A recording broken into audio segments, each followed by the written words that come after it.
9 जुलाई 2024 रुपईडीहा depot की बस अवध से रुपईडीहा के लिए रवाना होती है। बस के अंदर तकरीबन 52 से ज़्यादा सवारियां थीं। इस बस में नानपारा, बहराइच, रुपईडीहा के अलावा बीच रास्ते की सवारियां भी मौजूद थी कि अचानक ही बीच रास्ते में बस का टायर पंचर हो जाता है।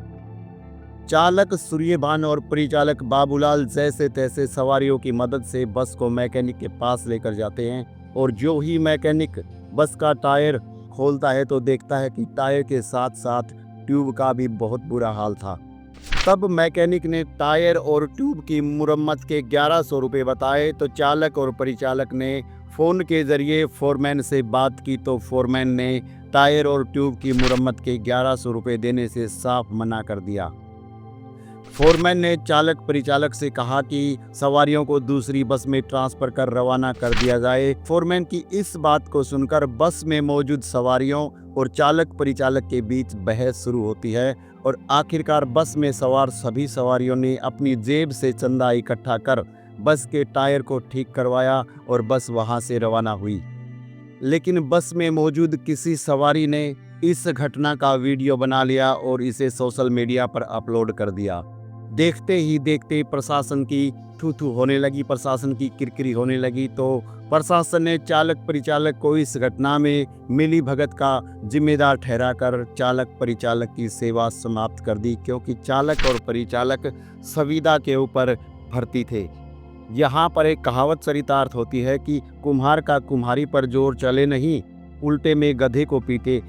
इसी कहावत को चरितार्थ करते हुए प्रशासन ने चालक परिचालक की सेवा समाप्ति का पत्र जारी कर दिया।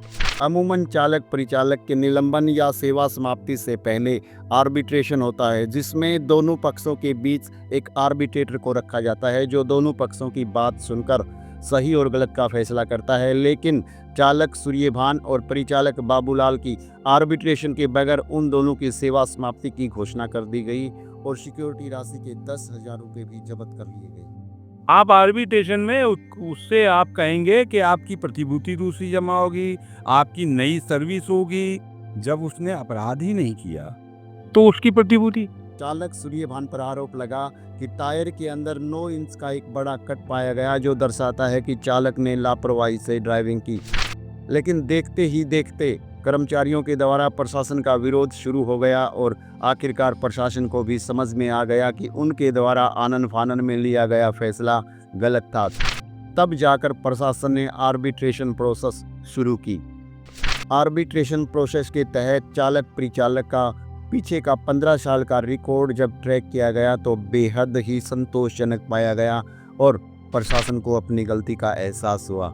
ये हालात सिर्फ चालक सूर्यभान और परिचालक बाबूलाल के नहीं हैं, ऐसे बहुत से साथी हैं जो यूपी परिवहन निगम में संविदा समाप्ति और निलंबन जैसी यातनाएं सह रहे हैं।